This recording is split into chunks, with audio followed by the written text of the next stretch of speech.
Sanibonani, welcome back to my channel. Welcome back to Mkosini Philile. Ngiyabonga kakhulu for coming. Thank you very much. Now you guys, this time around asingeneni udabeni lukaKelly Khumalo.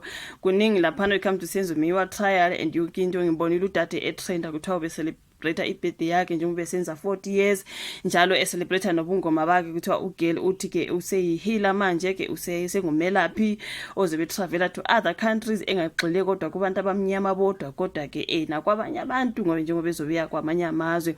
Kuningi laphana kwenzakala when it comes to Senzo Miwa made trial. Mina ngabuza kudala ngathi kanti why bengalethu uKelly Khumalo laphana ezokhuluma ukuthi kwenzekani guys kuloko kuphenywa abanye abantu kanti sabona ke you guys uZandi ke noma okay sasingamboni kodwa she was there, right?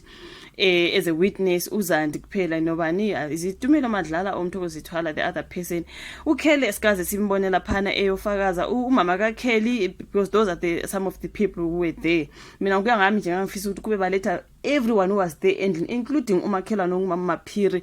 Wonke labo abantu babalethe laphana nje bazi bazoba ngama witnesses siza ukuthi bona bathini sezwa kuphela isadile kaZandi futhi uZandi uyadelela and all that. You guys ngithanda indlela akhuluma ngayo bonke benokhela I know ukuthi the Khumalo sisters bayadelela like whatever kodwa kusala you guys kuningi okwenzeka laphana kumele nje baze eboxini bazosho ukuthi what happened there. I mean it's been 10 years bekukhulunywa last ukuthi it's been 10 years ever since uSenzo ashona and namhlanje kuloku kubhizi ngaleli cala and laba u6 anika ababophi ababekhona endlini including umakhelwane wabo Maphiri. For me nje you guys angazi omunye nomunye umuntu anyway unombono wakhe but anyways lana ke kulesi story bakhuluma ukuthi kulele kwi-NPA ukuboshwa kukaKelly kwasekuthiwa ke Gininda.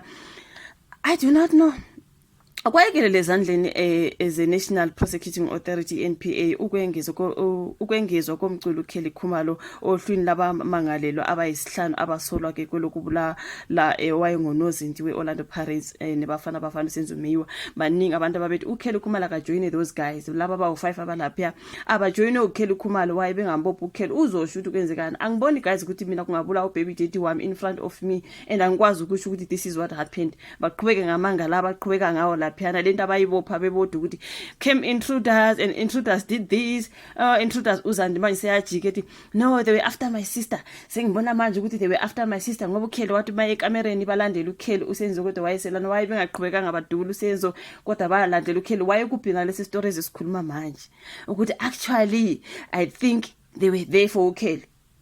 Ngewewe yuna leso story songosuza naso manje. For me nje I think amanga lawa babopha banquma bonke ukuthi guys this is what we are going to say njengoba sesisenkingeni. That's me. But baningi abantu babelokho bethi why kungathathwa uKelly join those guys because yeah you know what I mean. But anyways lokhu kuvezwe umphenyo omkhulu kuleli cala uBrigadier Bongani Gininda njengoba ke eqhubeka nokuphosa imibuzo umeli oadvocate Sipho Ramusipili enkantolo enkulu yasePitoli izolo. Now uGininda uthe emva kokuhlaziya ubufakazi obehlukene okukhona kubo nobemiqhafazo uKelly ayithumele udadewabo uZandi Khumalo Gumede wakubona kufanele ukuthi uKelly engezwe njengomsola wesithupha. Of course that's according to me as well. So now uveze ukuthi ke lemqhafazo uKelly wayithumele uZandi esikhathini esingangonyaka ngaphambi kokubulawa kukaMeyiwa. uMeyiwa wadutshulwa wabulawa kubo kaKelly Khumalo ngo-October 2024. Emqhafazweni kukhona othi wona I think kukhulunywa ngama messages those text messages ukuthiwa uKelly wayekhuluma nodadewabo uZandi Khumalo ekhuluma ngokuthi yena ukhathele ngoSenzo nyenyenye whatever.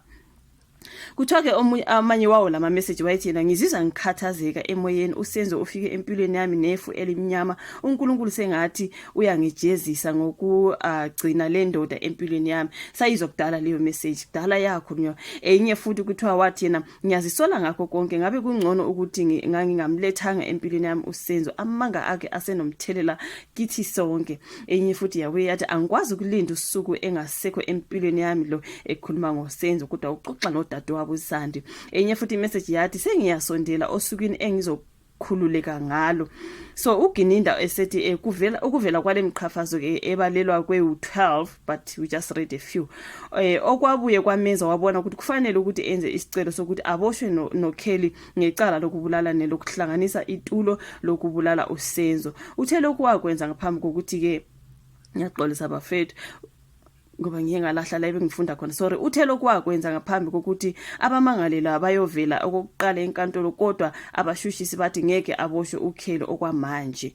Now mina njengephoyisa ngangingenamandla okuphikisa lokho nakuba iNPA ingakugunyazanga ukuthi kwenzeke lokho kodwa ngifuna ukucacisa ukuthi kwakungasho ukuthi ayivumelani kwaba ukuthi kwakungakabi isikhathi ubuye waveza nokuthi ukudonsa kweselula kaKelly abika ukuthi yebiwe abangena endlini embhoshongweni imuleleki osondelene nehostela okuvela ukuthi kwakuhleli abasolwa ngaphambi nangemva kwesigameko kuyaziqinisa izinsolo zokuthi bayathinteka. Na uthe uma ngabe istatimende sokuthi iselula yebiwa sasingamanga ngabe ke iselula yadonsa kanye namanye abo bonke abasendlini esibhedlela okuthiwa baya kuso emva kwesigameko iselula ayikwazi ukuzihambela yafika ngomuntu eduze kombhosongo imuleleki kwengeza laphana uGininda. Ubuye wathi ke nokufakazelana kwezinye ke zezitatimende ke zofakazi kuyaziqinisa izinsolo zokuthi abasolwa bayathinteka phakathi kwazo ubalule esika Constable Sizwe Zungu owaveza ukuthi yaxolisa abafethu iziyabaleka ke nezindaba zami engizifundayo angazi waye indaba zami engizifunda ezibaleke ngiyabhoreka bafethu. uConstable Sizwe Zungu waveza ukuthi ke yena wababona abasola ehostela emini ngaphambi kwesigameko nasebusuku emva kwaso isigameko. Now kulesi statement ke ndeke uZungu uveza ukuthi ummangalelo wesibili umnumzana uBongani Ntanzi wangena egqoke ijacket emnyama enesigqoko ebusuku kodwa wabuye wayikhumula wafaka enye engomunye umbala.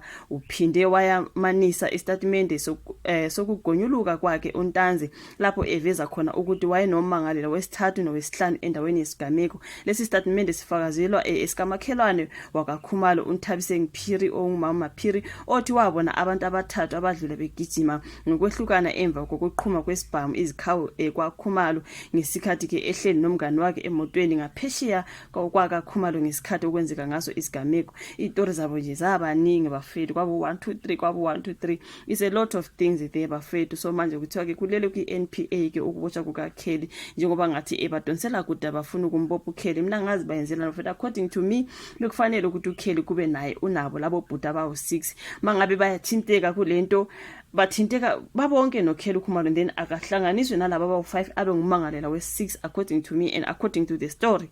That's what they are saying. uGininda ufuna ukuthi uKelly akajoyine laba abawu5 babawu6 ngoba ke caca ukuthi uyathinteka nama messages wakhe lawa ayiwabhalela udadewabo ekhuluma ukuthi ukhathele ngosenzo enosuku lake lokuthi aphumule ngosenzo seluseduze kwakuchaza ukuthini into ezikanjalo kuningi lapha na kwelikaKelly uKhumalo bafethu but angizokwanda ngamazi bengisibonile lesi story ngabona ukuthi kubalekile ngoba sometimes nginokuthi ngenze this senzo mewameta trial istory engisuke ngibone zingathi zibalekile for me ukuthi ngizenze bese ngiyaziletha on the channel.